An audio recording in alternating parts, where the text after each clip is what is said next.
Hi, it's the M.L.M for the Soul channel, and I have a new topic for today. Before I begin, I just would like to say, may the words and expressions of my mouth, the thoughts and meditations of my heart find favor and acceptance before you, Hashem. And so people I thank who've inspired me, I hope they can inspire you as well, and I'll have links below this video to their sites. They are Rabbi Shalom Arush, Rabbi Lazer Brody, Rabbi Yosef Mizrahi, Rabbi Eli Mansour, Rabbi Alona Nava, Rabbi Yuval Ovadia, Rav Daniel Asor, Nisan Baruch Black, David Sachs, Rabbi Michael Skobach, Jews for Judaism, Rabbi David Usher, and Rabbi Yaron Uvain. And as well, if you've never checked out this channel before, I will have a link below to the first video, which explains what M.L.M for the soul stands for, what it means, and what I'm doing. So today is part 3 of Pirkei Avot, Ethics of the Fathers. So last week I did a part of the first Perek. Since they're long and I'm reading the Hebrew and English and doing explanations, I decided to break it up into 2. So today and I will have a link, I should say, below. This is the pocket-size Pirkei Avot. I will have a link to Art Scroll below this video. That's what it's taken from, the Art Scroll Masorah series. And so today we're up to, we're up to Yud, which is 10.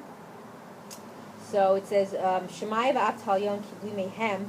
And since we're not, you might remember from last week, so we were continuing on how the Torah came down from Moshe. It started at Sinai and continued on. And then the last one was Shimon ben Shatach, and now it's Shemai v'av talyon kiblu mehem. Shemai omer ehav et hamlacha usana et harabanut v'al titvadala rashut. So Shemai and Avtalyon received the tradition from them. Shemai says, love work, despise lordliness, and do not become overly familiar with the government. So when he says, when they say despise lordliness, it says, do your utmost to avoid holding positions of dominance and leadership, for they shorten a man's life. Shun pompousness and rank. That's according to Rashi. So meaning stay away from being like, don't make yourself such a big shot.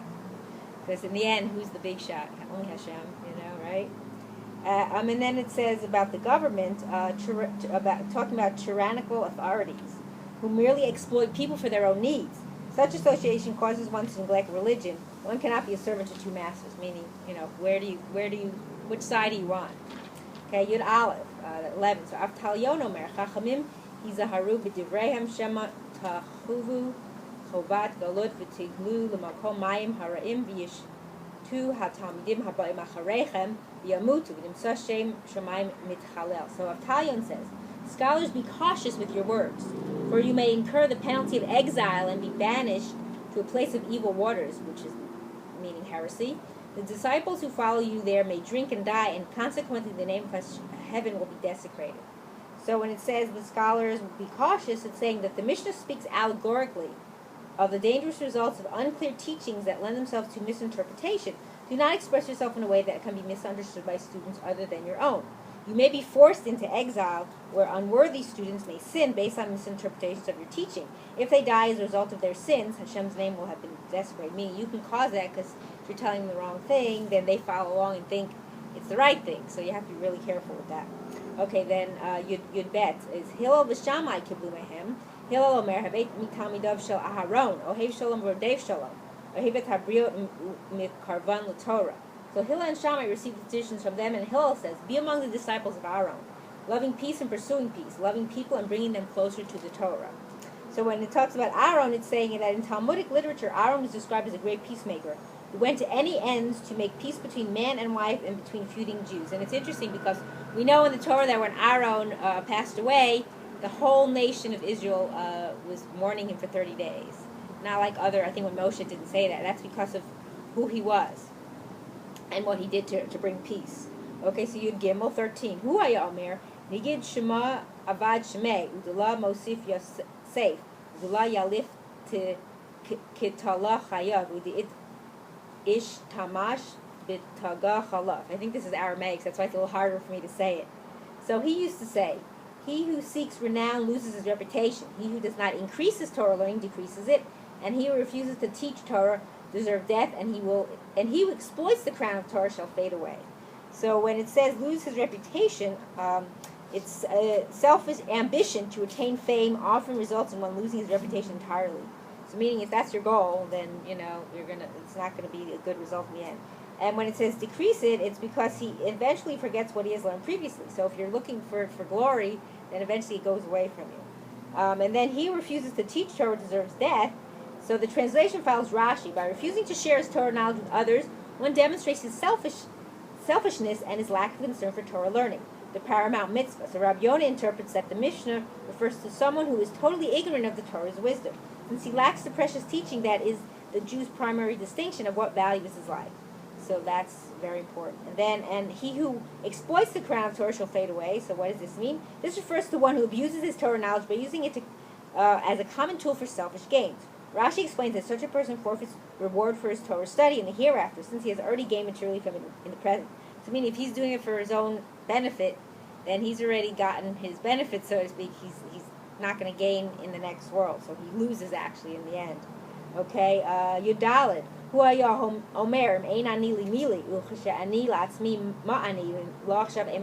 famous expression that you probably have heard before.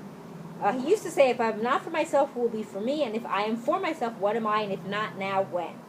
So this is a threefold dictum, refers to man's spiritual goals. If I'm not for myself, meaning if I do not rouse my soul to higher things, who will rouse it? If I do not fulfill the commandments, who will fulfill them for me? So no one can fulfill them for you. You have to do them for yourself. Thought, speech, and deed. Those are the three ways to fulfill mitzvahs. But because certain ones we don't have, like we don't have a Beis Hamikdash. So if you learn about the Beis Hamikdash, that's a way of fulfilling that mitzvah. And then it says, and if I am for myself, if I make this successful effort to grow spiritually, there is still so much more for me to do. Consequently, I can never be satisfied with myself. Some comment that although man must work hard to perfect himself, he must not forget that he's part of a group that both helps him and should share in his accomplishments. Okay? So now, Tetvav, Shammai Omer, Asay Torah Keva, Emar Ma'at Basay Harbe, Ve'avim Akabel Kodam, B'Sever Panim Yafo. Again, this is one that some of you may have heard of parts of this. So Shammai says, make your Torah study a fixed practice, say little and do much, and receive everyone with a cheerful face. So when it says a fixed practice, it's talking about the study of Torah must be one's main occupation, and a regular time and schedule must be set aside for it. It must not be relegated to a secondary casual position in a man's daily life, for Torah study determines the extent to which we will understand and fulfill our duties to Hashem. In the ultimate sense, every other pursuit is superfluous. Moreover, one should set a goal for his study to maintain the discipline. So that's it. If you don't study and learn what you're supposed to do in life, then how can you fulfill what you have to do? So you have to, even for women, but of course for men it's an obligation. Women, it seems like women enjoy it more and do it more because they are not obligated, so they have no yetzer hara for it. But you do. You have to know. You have to understand why you're doing something. If you just do a mitzvah, it's great to just do it because it's Hashem's will, of course. But when you learn more about what you're doing in life, then that helps you. And then it says, and do much, meaning, say little and do much. Meaning the righteous promise little but do much. The wicked must make grandiose promises but do little.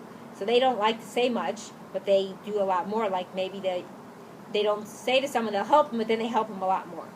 Okay, then Ted Zayin, Rabban Gamliel Hayomer, Asay Lecha Rab, V'nitztalek Min HaSafek, Ve'al Tarbel La'aser Umado. So Rabban Gamliel used to say, accept a teacher upon yourself, and remove yourself from uncertainty, and do not give excess tithes by estimating instead of measuring. So when he says about accepting a teacher upon yourself, the same advice occurs in Mishnah 6. There the reference is to a teacher of Torah study. Here is to a teacher in practical matters of halacha, Torah law. Alternatively, this dictum is addressed to one who is himself an authority. Even he needs another authority to consult in matters of practical halacha decision. So like they say, a dentist also needs a dentist, right? Lahavdil, a different physical, You can't clean your teeth yourself. So if for matters, you need to consult with people. Don't just think you can just do it on your own. And then remove yourself from uncertainty, which means in matters pertaining to Torah law. Moreover, avoid such things which may possibly be forbidden. And then talking about the tithes, when it says estimating instead of measuring, tithes from the harvest must be exactly 1/10. The allocation is to be precise, not made by guesswork. The Meiri perceives this in a broader sense as a caution against rendering halachic decisions by conjecture. One must meticulously examine the law until it is entirely clear to him, or let him consult others. So don't just go by like, this seems right. You have to go by halacha. That's how we live. We have to go by what's right. So you need to find out what you're supposed to do. Okay, and then Yud Zayin, Shimon Beno Omer, Kol Yamai Gadalti Bein HaChachamim, V'lo Matzati L'guf Tov Ela Shtika, V'lo HaMedrash Hu Ha'ikar Ela HaMaseh, V'chol HaMar Bedvarim Mevi Chet. So Shimon, his son, says, all my days I have been raised, and I found nothing better for oneself than silence. Not study, but practice is the main thing, and he who talks successfully brings on sin. And some of this you may have heard also, some parts of it. So when it says about the practice, the Torah study is paramount in importance beyond all other pursuits. It is the performance of the Torah commandments for which man is rewarded. Like, you can study, but it's really, you have to practice it. So like it says, not study, but practice is the main thing. So one must study with the intention of putting his knowledge into practice. Judaism is not a theology, it's a system of laws. The Torah's primary purpose is to regulate conduct. So just like what people don't understand is that Judaism is not a religion. People think it is. It's not. It's a way of life. It's the way life is. And the Torah is our guide.